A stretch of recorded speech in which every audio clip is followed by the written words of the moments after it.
Welcome to True Crime Threads, where hidden truths unravel and real stories leave lasting impact. In today's case, a promising student's secret life leads to a chilling tragedy in Los Angeles. In 2022, Priya Mehra, a 23-year-old from Delhi, arrived in Los Angeles to pursue a master's degree in business. She had always been ambitious, the top of her class back home, and determined to build a future beyond the expectations set for her. Her parents had invested everything they had to make her American dream come true, even going as far as taking out a heavy loan. From the outside, Priya appeared to be thriving. She posted occasional photos of sunny campuses and coffee shop study sessions. Her professors praised her work ethic, and classmates saw her as focused and disciplined. But behind the surface, Priya was carrying a quiet, growing burden. Life in Los Angeles was far more expensive than she had imagined. Rent in her student housing was high, groceries drained her limited savings, and her part-time campus job barely covered her monthly expenses. Tuition, books, transportation, and other costs added up quickly. No matter how carefully she budgeted, the math never worked out. She started skipping meals and avoiding social events to save money. She couldn't bring herself to tell her family they had already sacrificed too much. One evening, while scrolling through a student discussion forum, Priya noticed a post where someone anonymously mentioned making easy money through companionship arrangements. The responses were vague, but curious. After some research, she discovered a website that connected younger women with older, wealthier men seeking company in exchange for financial support. At first, she dismissed the idea, but as her financial stress grew worse, the website's promise of thousands of dollars a month seemed like a way to buy time just until she could secure a better job or internship.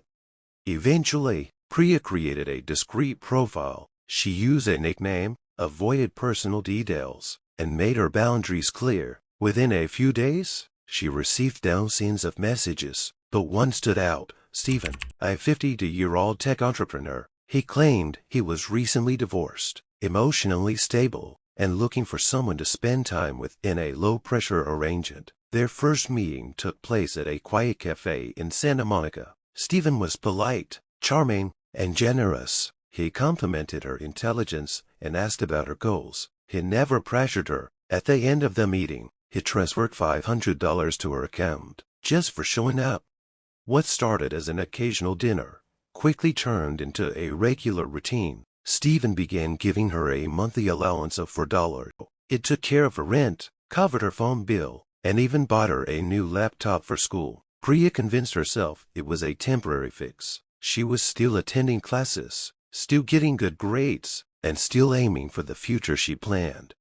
To everyone else, Priya's life seemed perfectly ordinary. Her professors didn't suspect anything.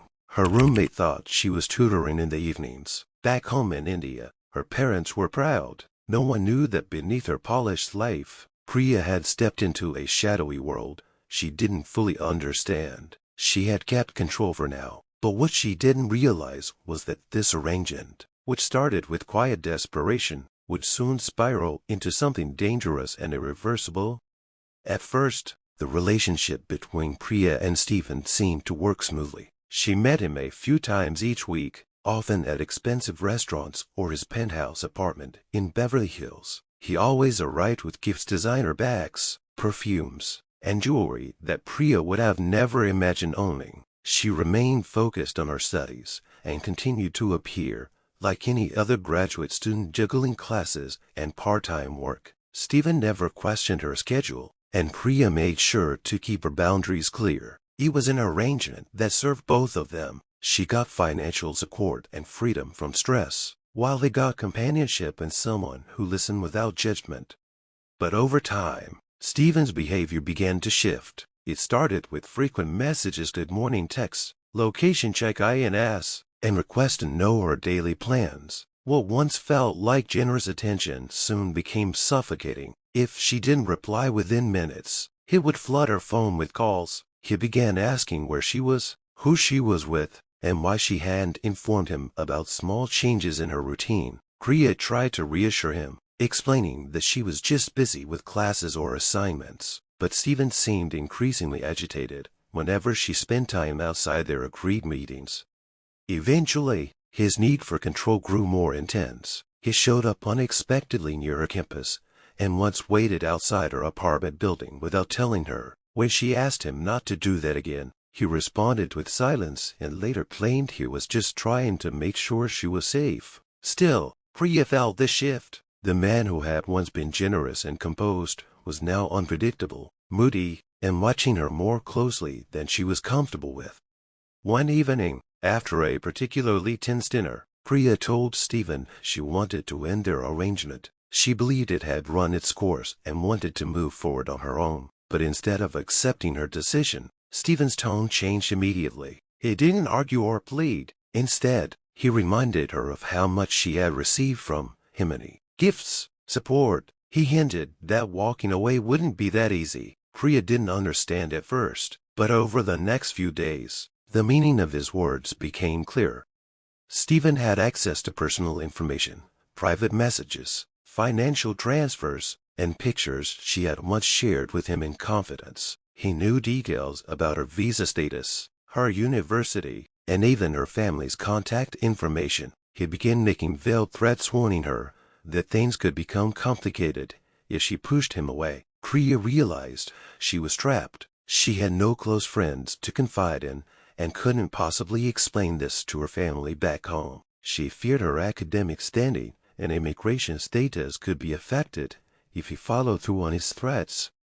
With no safe way out, she kept seeing him. Their meetings grew tense, filled with silence and discomfort. The sense of control she thought she had was gone. What had once been a secret arrangement, born out of desperation, was now something darker, something that no longer felt like a choice. Priya hoped she could hold out long enough to finish her degree and leave, but she had unknowingly stepped into a situation that was becoming increasingly dangerous, with no clear way to escape.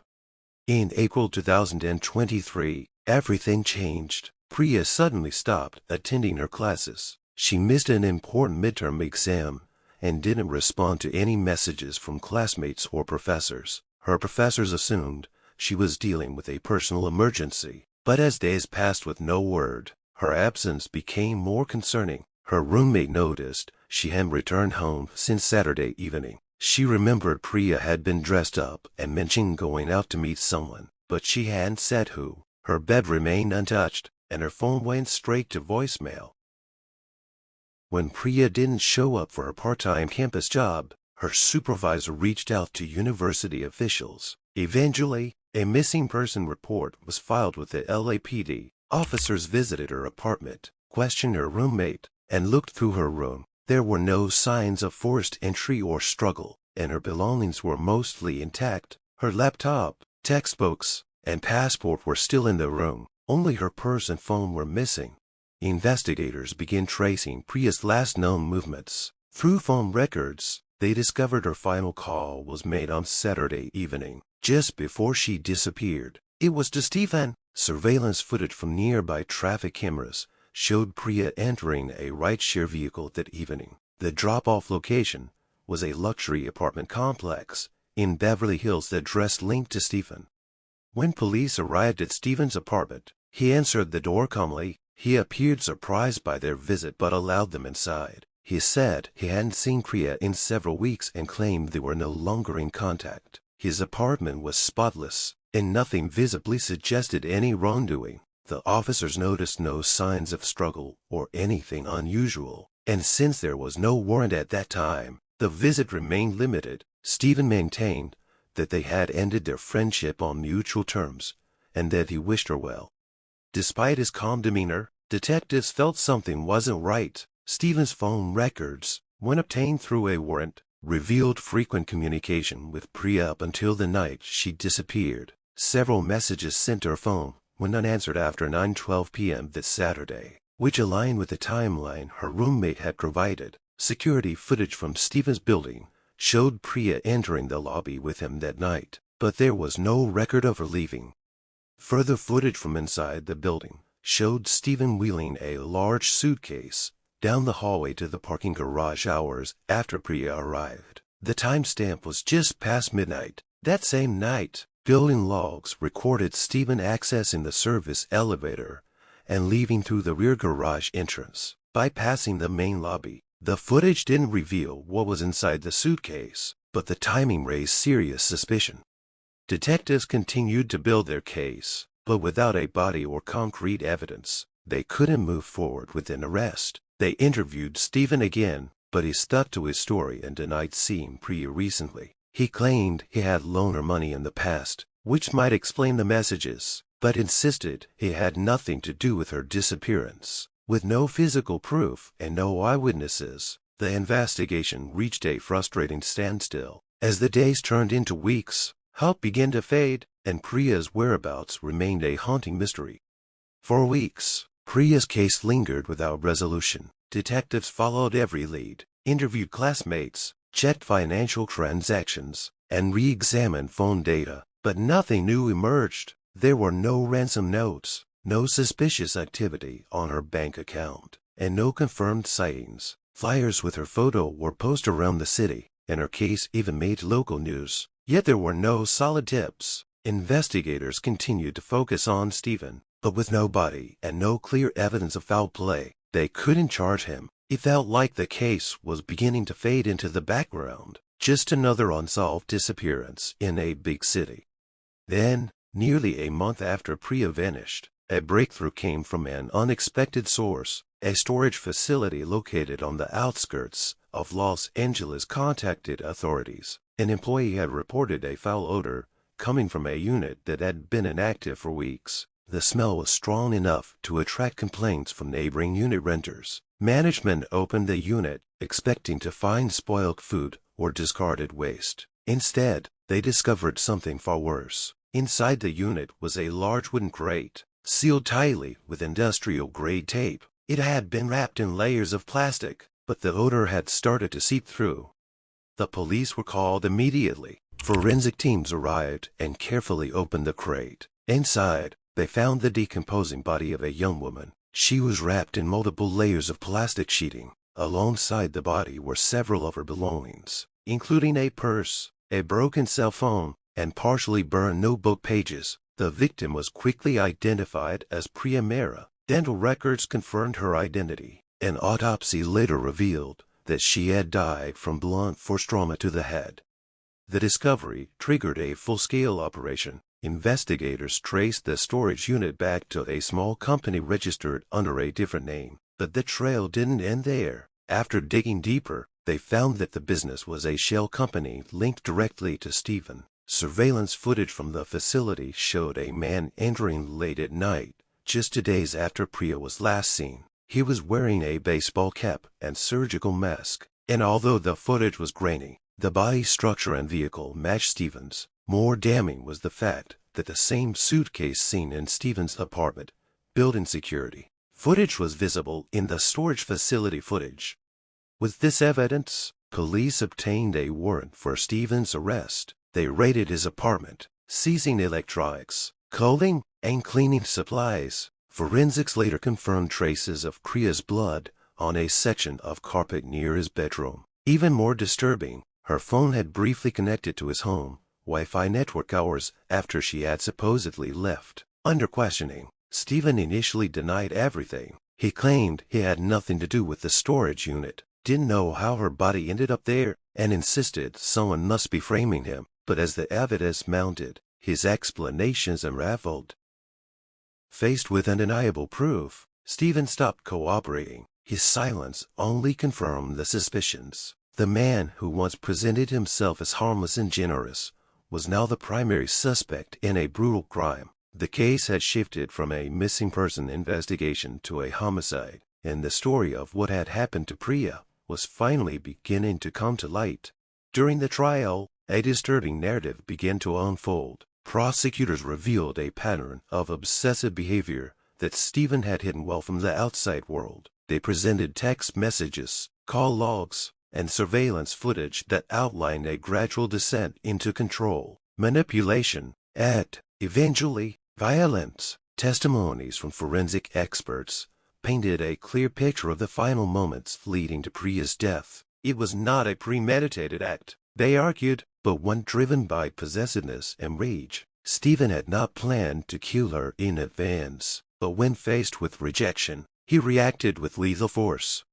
The courtroom heard how Stephen had used his wealth and status to lure Priya into a false sense of security. Once she attempted to take back control, his fragile sense of dominance shattered. Evidence showed that he had struck her during an argument that night, resulting in a fatal head injury. Rather than call for help, he chose to hide the crime. He cleaned the scene, stored her body in a suitcase, and transported it across the city to a storage facility rented under a false name. In the following days, he sent messages to her phone, pretending to be unaware of her disappearance, likely to create confusion if questioned.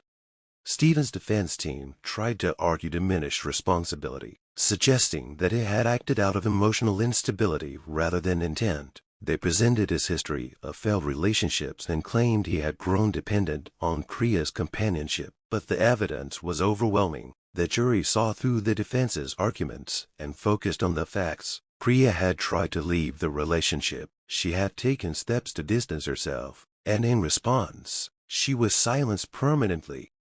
The verdict was clear. Stephen was found guilty of second-degree murder and sentenced to 28 years in a California state prison. The sentence brought a sense of justice, but it could not undo the loss. Priya's family flew from India to attend the final hearings. It was their first time in the United States, but not under circumstances they could have ever imagined. In court, her father spoke briefly, stating that his daughter had come to America to chase dreams, not to die alone in a storage unit. His voice trembled, but his words left the room in silence.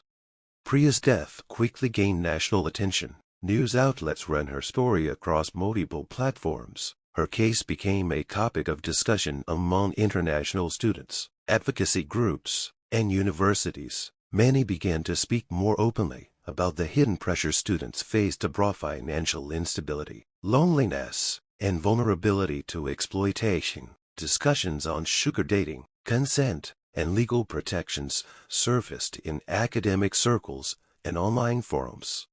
Memorials were held in her honor, both in Los Angeles and Delhi. Students who had once shared classrooms with Priya gathered in silence, remembering her as smart, quiet, and determined. Her professors spoke about her potential and how she was said to begin a summer internship before she disappeared. Her story served as a haunting reminder that danger can exist behind the most polished facades, and that vulnerability, when unnoticed, can turn fatal in silence. Though justice was served in the courtroom, the emotional weight of Priya's story remained heavy. Her name joined a growing list of young lives lost in a world that too often overlooks the quiet cries beneath ambition and survival.